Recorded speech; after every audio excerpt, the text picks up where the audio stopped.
For your eye doctor to thoroughly examine your eyes, he or she will need to dilate or widen your pupils using special eye drops. Without dilation, trying to examine the inside of your eye is like looking into a room through a keyhole in the door. When the eye is dilated, it's like having the door open to see into the room. The pupil is the black opening at the center of the iris, the colored part of your eye that lets light in. The iris is made of muscles that relax or contract to make the pupil wider or narrower depending on how much light is around you. Dilating your pupils allows your eye doctor to use special instruments to look inside the eye and get a better view of the structures that allow you to see. He or she can check the health of your lens, which is important for focusing light on your retina, the light-sensitive tissue lining the back of the eye. Most of the retina itself can be seen, allowing your doctor to check for evidence of disease that can affect both your detail vision and your peripheral or side vision. Your optic nerve can also be seen. This nerve sends signals from the retina to your brain where they become the images you see. It's important to check the optic nerve for any changes caused by glaucoma, a disease related to abnormal pressure in the eye. To dilate your pupils, eye drops, called mydriatics, are put into your eyes. These drops work in one of three ways. They temporarily paralyze the muscle that makes the pupil smaller.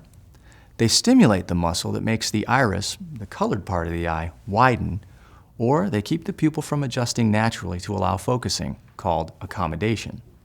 Dilating eye drops may be used for reasons other than eye exams. For instance, your ophthalmologist will need to dilate your eyes to perform some types of eye surgery. In some cases, drops will be used after surgery as well to keep your pupil wide so scar tissue won't form. Sometimes your eyes may be dilated to relax your lens's muscles so your eye doctor can measure properly for your glasses prescription. And eye doctors may use dilating eye drops in children who have amblyopia or lazy eye. The drops are used to blur vision temporarily in the child's stronger eye, forcing the brain to use the weaker eye. Once eye drops are put into your eyes, it can take anywhere from 10 to 30 minutes for your eyes to become fully dilated.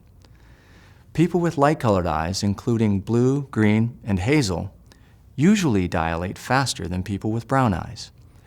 Dark-colored eyes, however, usually won't stay dilated for very long, whereas light-colored eyes may stay dilated for up to 8 hours. Eye doctors often use stronger dilating drops in children to be able to examine them more accurately. For that reason, some children may still have dilated pupils the morning after their exam.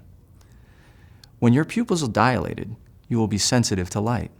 Your vision will be blurry and you will have difficulty focusing on close objects. Your eye doctor cannot predict how long your vision will be affected, though the effects can last for up to several hours. When you're going to have your eyes dilated for an exam or procedure, you should bring sunglasses with you to help reduce the glare and light sensitivity after your appointment. It is important to understand that you may not be able to drive safely after a dilated eye exam. You should be prepared to wait after your appointment is over and see how your vision recovers.